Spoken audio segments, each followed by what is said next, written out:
जय हिंद दोस्तों। आज हम फिर एक नई वीडियो के साथ जो था आपका गांधी जी का भारतीय राष्ट्रीय आंदोलन में जो सहयोग है उससे रिलेटेड। तो लास्ट वीडियो में हमने गांधी जी की उपाधियां, उनका जीवन परिचय आपको दिखाया था। आज हम देखेंगे कि गांधी जी जब भारत में एंटर करते हैं तो उसके बाद भारतीय आंदोलन में उनके क्या क्या योगदान रहते हैं, कौन कौन से वो प्रमुख आंदोलन भारत में चलाते हैं या शुरू करते हैं। ठीक है, तो शुरू करते हैं गांधी जी का भारत में आगमन। ठीक है, गांधी जी जो है 9 जनवरी 1915 को भारत में आते हैं। आपको पता है 9 जनवरी को भारतीय प्रवासी दिवस भी मनाते हैं।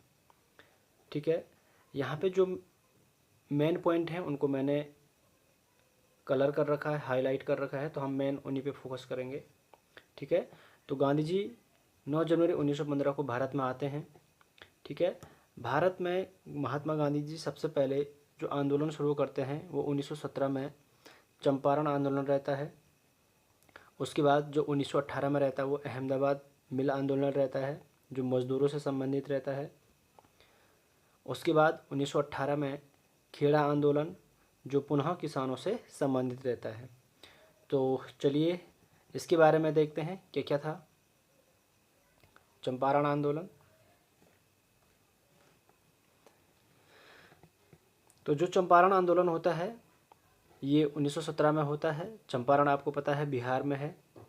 यहाँ पे जो अंग्रेज़ थे उन्होंने जो बगान मालिकों से एक करार किया था, एक एग्रीमेंट किया था जिसमें उनको जो है अपनी कृषि भूमि की 3/20 भाग पे यानी कि 15% जो उनकी भूमि थी उस पर जो है नील की खेती करनी होती थी। ठीक है, तो जो ये नील की खेती करनी थी उस पद्धति को कहा जाता था 3 कठिया पद्धति। यानी जो 3/20 भाग था ये यहाँ पे थी, एक पद्धति थी जिसको कहा जाता था 3 कठिया पद्धति। तो इसके अकॉर्डिंग इनको जो है अपनी भूमि के 3/20 भाग पर प्रतिवर्ष जो है नील की खेती करनी होती थी। ठीक है ना, आपको मालूम होगा कि नील की खेती करने से जो ज़मीन थी वो लगातार बंजर पड़ रही थी। ठीक है, इसके बाद जो चंपारण किसानों की जो प्रॉब्लम थी ये 1916 का जो लखनऊ अधिवेशन हुआ था जिसकी अध्यक्षता किया था आपका अंबिका चरण मजूमदार ने। यहाँ पे 1916 में इस अधिवेशन में एक व्यक्ति रहते हैं राजकुमार शुक्ला। ये जो है चंपारण की प्रॉब्लम को लेकर आते हैं। ठीक है ना, इसके बाद मार्च 1917 में चंपारण के जो राजकुमार शुक्ल हैं वो गांधी जी को क्या करते हैं, चंपारण में बुलाने का काम करते हैं। तो यहाँ पे कुछ अदर पॉइंट हैं उन पर गौर नहीं करेंगे। यहाँ पे जो चंपारण आंदोलन का रिजल्ट रहता है वो यह रहता है कि जो चंपारण आंदोलन है वो गांधी जी का भारत में प्रथम सफल आंदोलन रहता है। और यहाँ पे जो एग्रीमेंट किया रहता है उसका जो है 25% जो है किसानों को वापस कर दिया जाता है। ठीक है, यहाँ पे एक इम्पोर्टेंट पॉइंट ये बनेगा कि चंपारण आंदोलन या चंपारण सत्याग्रह से प्रभावित होकर के रविंद्रनाथ टैगोर ने गांधी जी को महात्मा की उपाधि दी थी। ठीक है, और एक पॉइंट और बनेगा यहाँ से, क्योंकि ये चंपारण आंदोलन महात्मा गांधी का भारत में पहला आंदोलन था इसलिए भारत में पहला जनभाषण भी जो है 1917 में चंपारण में ही देते हैं। ठीक है, यहाँ पे 2 कोटेशन आते हैं। एक है कि विदेशी वस्त्रों को जलाना, यहाँ पे थोड़ा मिस्टेक है, विदेशी वस्त्रों को जलाना ही अंग्रेज़ों के साथ सर्वोच्च व्यवहार होगा। यह कथन था आपका महात्मा गांधी का। ठीक है, विदेशी वस्त्रों को जलाना अंग्रेज़ों के साथ सर्वोच्च व्यवहार होगा, यह कथन किसका था, महात्मा गांधी का था। साथ ही साथ यही कथन था कि विदेशी वस्त्रों का बहिष्कार, विदेशियों के साथ सर्वोच्च व्यवहार होगा, यह कथन किसका था, तो यह कथन था आपका रविंद्रनाथ टैगोर जी का। ठीक है, तो यहाँ पे 2 कोटेशन है, इनको थोड़ा सा माइंड कर लेना।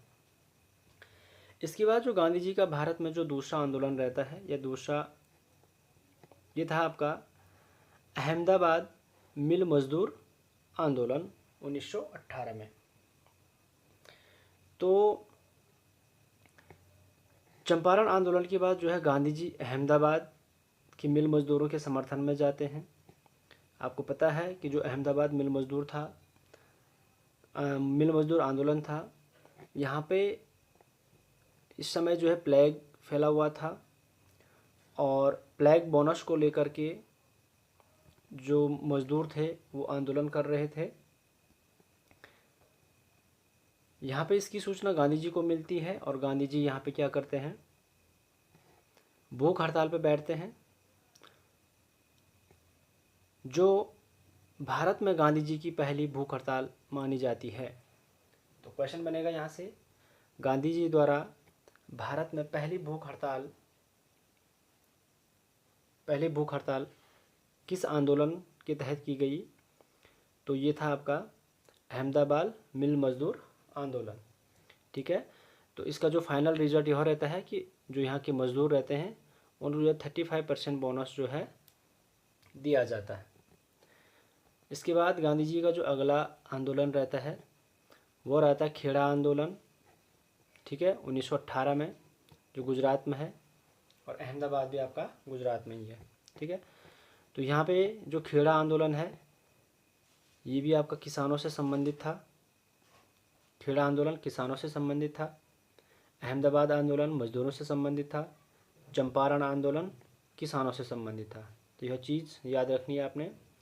इस समय खेड़ा में क्या होता है कि भयंकर जो है अकाल पड़ जाता है, सूखा पड़ जाता है, जिस कारण यहाँ पे जो उत्पादन है यह नहीं हो पाता है। यहाँ पे एक अकाल संहिता का गठन किया जाता है, पहले से किया रहता है। तो इसके तहत एक नियम था कि अगर किसी का भी जो भू उत्पादन है वो 1/4% से कम होता है तो उसका जो है लगान माफ़ किया जाना था। लेकिन जब यहाँ पे अकाल पड़ा, सूखा पड़ा, तो जिन किसानों का उत्पादन 1/4 से नीचे रहा उनसे भी जो है यहाँ पे कर वसूला गया, तो जिसका विरोध जो है किसानों ने किया था। इसके बाद यहाँ पे गांधी जी आते हैं, अंग्रेज़ों के साथ बात करते हैं और उसका फाइनल रिजल्ट यह निकलता है कि गांधी जी द्वारा यह निर्देश दिया जाता है कि जो कर देने की स्थिति में है वह कर देगा और जो कर देने की स्थिति में नहीं है वह कर नहीं देगा। ठीक है, यानी कि जिसका उत्पादन जो है 1/4% से अधिक है तो वह टैक्स देगा और जिसका नहीं हुआ है वह टैक्स नहीं देगा। ठीक है, इसके बाद जो इम्पोर्टेंट फैक्ट आता है यहाँ से, रॉलेट एक्ट 1919। आप सभी जानते हैं कि जो रॉलेट एक्ट था,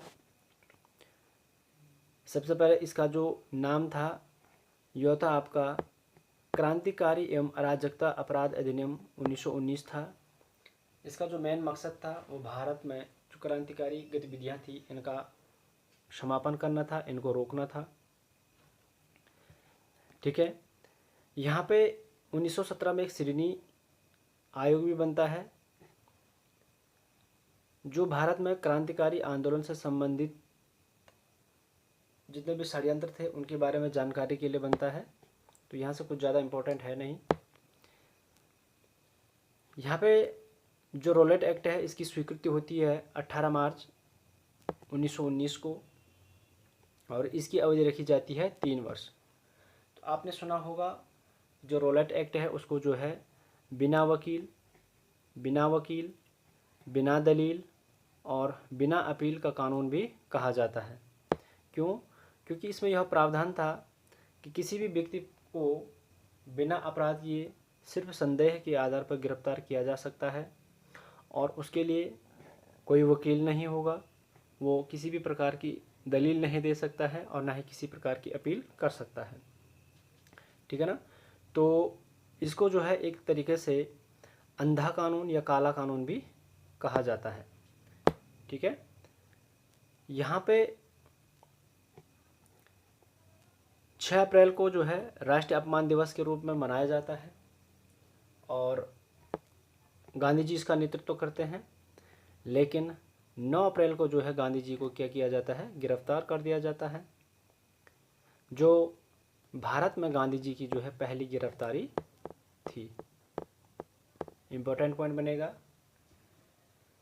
इसके बाद जो रॉलेट एक्ट है, इसका नेतृत्व जो है डॉक्टर सत्यपाल और सैफुद्दीन किचलू को सौंपा जाता है, लेकिन इन्हें भी क्या किया जाता है, गिरफ्तार किया जाता है।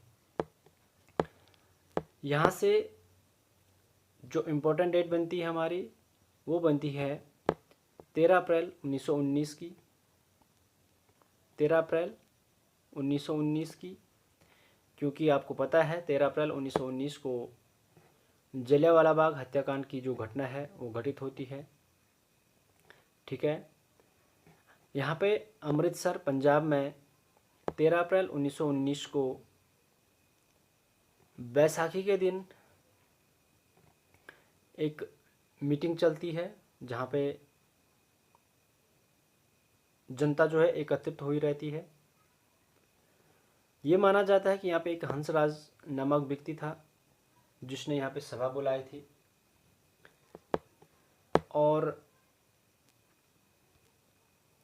जो यहाँ पे एक सैन्य अधिकारी थे जनरल डायर, उनके द्वारा जो वहाँ पे भीड़ इकट्ठा हुई थी उन पर गोली चलाने का आदेश दे दिया गया, और सरकारी रिकॉर्ड के अकॉर्डिंग यहाँ पे लगभग जो है 1500 लोगों की जो है हत्या कर दी जाती है। यहाँ पे जो जलियांवाला बाग हत्याकांड होता है, इस हत्याकांड के विरोध में जो रविंद्रनाथ टैगोर हैं वो अपनी नाइटहुड की उपाधि का त्याग कर लेते हैं। इसके साथ ही साथ जो शंकरन नायर एक व्यक्ति रहते हैं जो इस समय वायसराय की परिषद में रहते हैं, वो भी वहाँ से क्या कर देते हैं, इस्तीफा दे देते हैं। ठीक है, इंपॉर्टेंट पॉइंट रहेगा आपके लिए।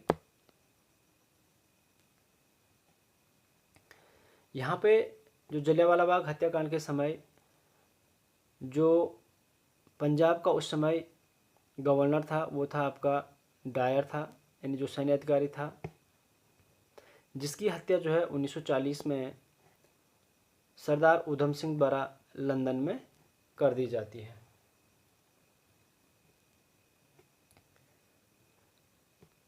कहेगा कि जनरल यानी कि जलियांवाला बाग हत्याकांड के समय जो भारत के वायसराय थे वो कौन थे, तो वो थे आपके लॉर्ड चैम्सफोर्ड। तो लॉर्ड चैम्सफोर्ड का कार्यकाल आपको मालूम होना चाहिए, 1916 से 1921 तक इनका कार्यकाल रहता है।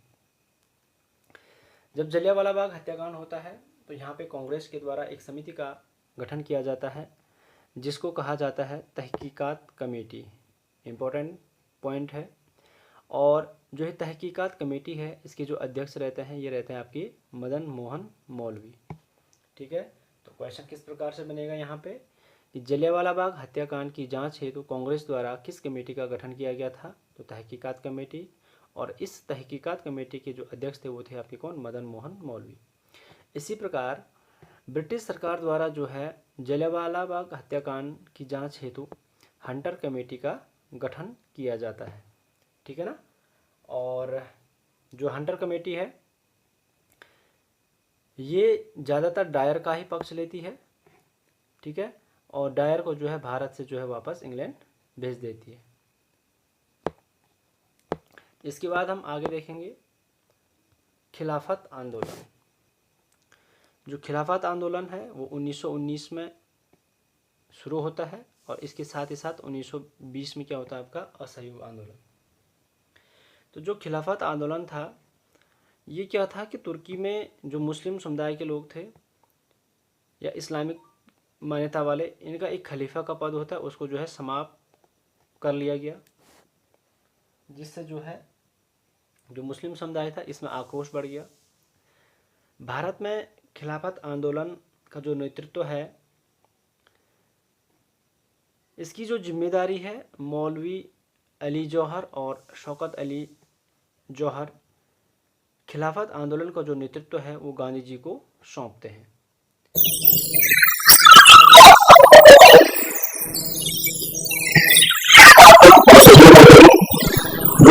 जिसमें गांधी जी के द्वारा शुरू किया जाता है।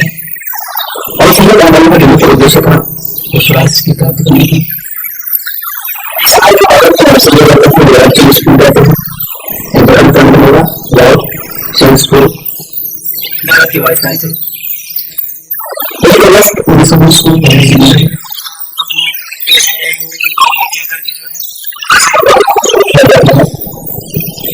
इसी दिन बाल गंगाधर तिलक की मृत्यु हो जाती है। इनके संबंध में यह कहा जाता है कि कांग्रेस के ऐसे नेता जो असहयोग आंदोलन का परिणाम नहीं देख सकते। इसके बाद जो असहयोग आंदोलन है, इसमें भारत में गांधी जी का पहला बड़ा जन आंदोलन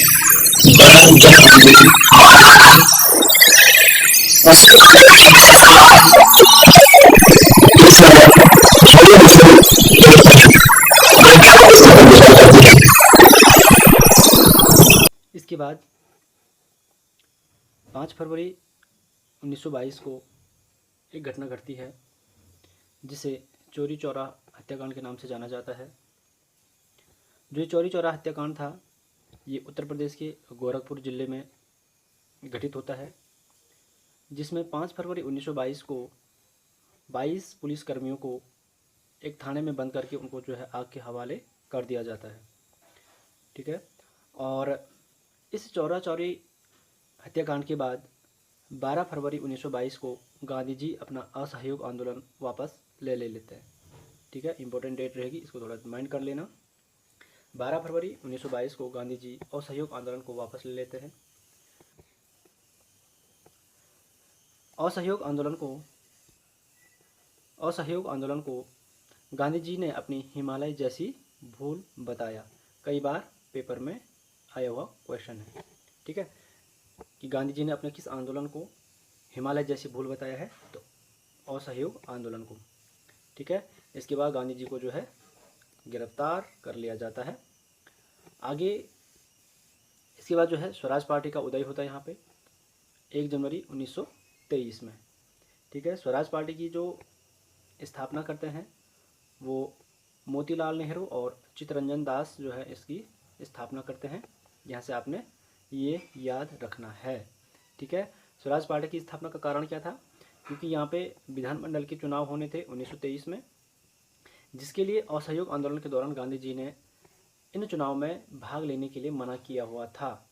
ठीक है, तो कांग्रेस का एक दल था जो ये चाह रहा था कि हमको जो है विधानमंडल के चुनाव में भाग लेना चाहिए, और यहाँ से मोतीलाल नेहरू और चित्तरंजन दास ऐसे व्यक्ति थे जिन्होंने कहा कि हमको जो है विधानमंडल चुनाव में क्या करना है, भाग लेना है।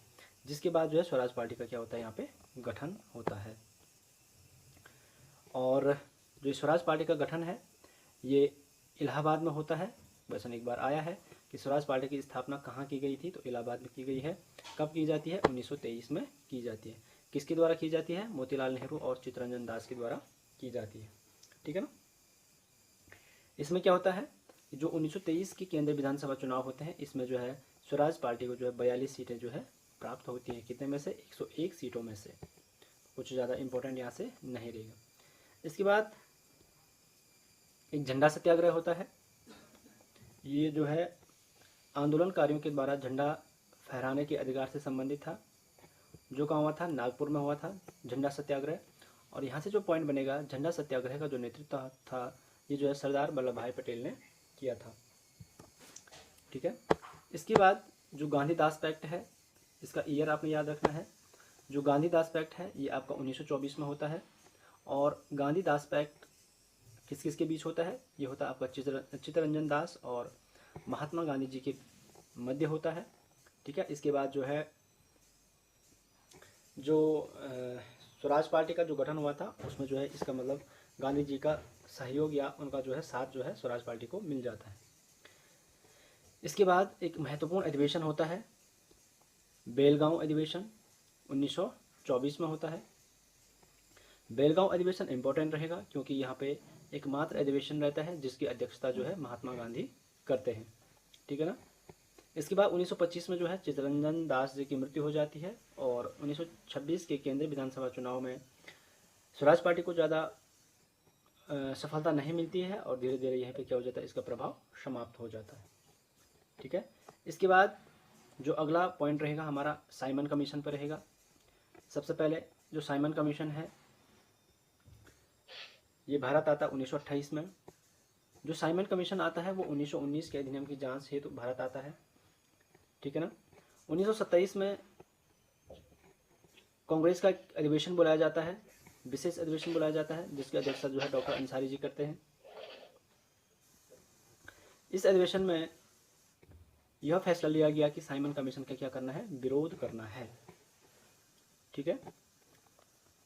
साइमन कमीशन का जो वास्तविक नाम था वो था आपका भारतीय वैधानिक आयोग, और साइमन कमीशन के अध्यक्ष कौन थे, सर जॉन साइमन थे। ठीक है। क्वेश्चन बनेगा साइमन कमीशन भारत में कब पहुंचता है, तो डेट याद रखनी है आपने, 3 फरवरी 1928 को साइमन कमीशन जो है सबसे पहले कहाँ पहुंचता है, मुंबई पहुंचता है। साइमन कमीशन में जो है एक भी भारतीय व्यक्ति नहीं था, जिस कारण इसे जो है श्वेत कमीशन के नाम से भी जाना जाता है।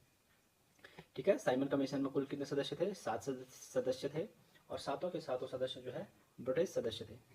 ठीक है।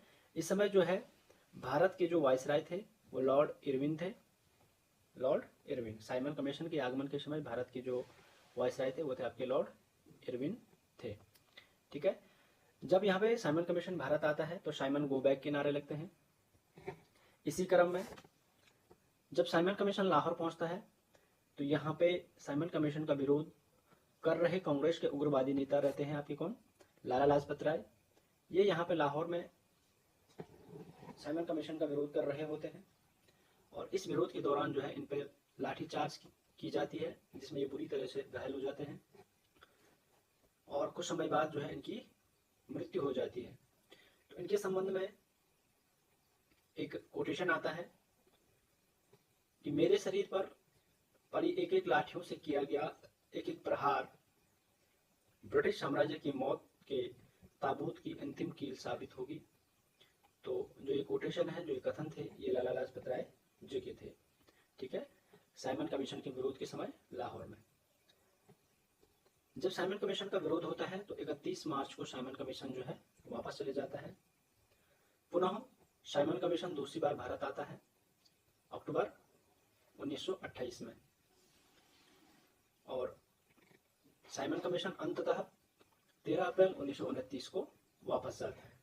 अगर कभी रैंडम क्वेश्चन बने कि साइमन कमीशन कितनी बार भारत आया था, तो साइमन कमीशन 2 बार भारत आया था, एक बार अक्टूबर 1928 में और उससे पहले 3 फरवरी 1928 में।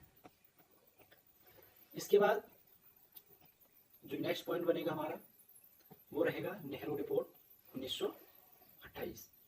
नेहरू रिपोर्ट 1928 ये याद रखना, नेहरू रिपोर्ट जी का। अब यहाँ पे क्या है, जो साइमन कमीशन है इसमें एक भी भारतीय नहीं था। यहाँ पे भारत के एक राज्य सचिव रहते हैं बैकन हेड। ये भारतीयों को एक चुनौती देते हैं कि आप एक ऐसा ड्राफ्ट बना करके तैयार करें जिससे सिर्फ कांग्रेस ही नहीं बल्कि भारत के जितने भी राजनीतिक दल हैं वो इस ड्राफ्ट से सहमत हों। तो इसी चुनौती को मोतीलाल नेहरू जी स्वीकार करते हैं और एक संवैधानिक सभा बुलाने या बनाने का क्या करते हैं, निर्णय लेते हैं। तो इस संवैधानिक सभा का गठन करने के लिए एक बैठक बुलाई जाती है जिसको कहा जाता है सर्वदलीय सम्मेलन, यानी सभी दलों का सम्मेलन बुलाया जाता है। इस सर्वदलीय सम्मेलन में एक कमेटी बनाई जाती है जिसका अध्यक्ष जो है मोतीलाल नेहरू को बनाया जाता है।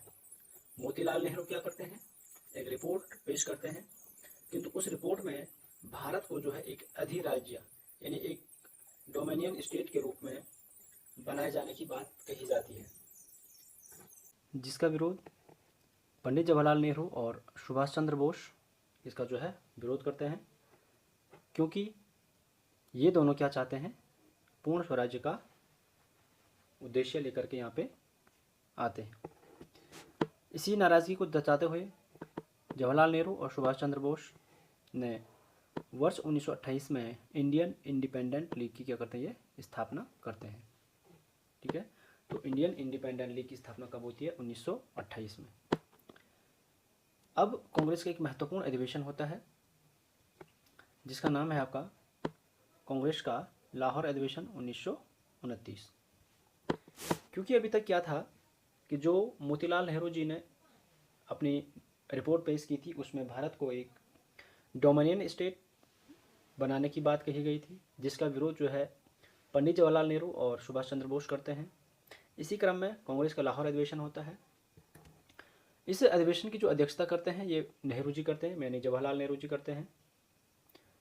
इसी लाहौर अधिवेशन में गांधी जी जो है पंडित जवाहरलाल नेहरू को अपना राजनीतिक उत्तराधिकारी घोषित करते हैं। ठीक है, तो कभी बार क्वेश्चन बनता है कि गांधी जी का जो राजनीतिक उत्तराधिकारी थे वो कौन थे, तो वो थे आपके पंडित जवाहरलाल नेहरू। किस अधिवेशन में इनको घोषित किया गया था, तो लाहौर अधिवेशन 1929 में इनको जो है अपना उत्तराधिकारी घोषित किया था।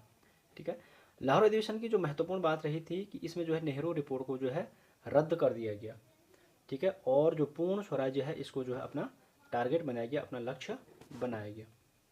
ठीक है, तो इसी क्रम में क्या होता है 31 दिसंबर 1929 को लाहौर में जो है रावी नदी के किनारे जवाहरलाल नेहरू ने भारतीय स्वतंत्रता का झंडा फहराया और यह निर्णय लिया कि अब से प्रत्येक 26 जनवरी को भारतीय स्वाधीनता दिवस मनाया जाएगा।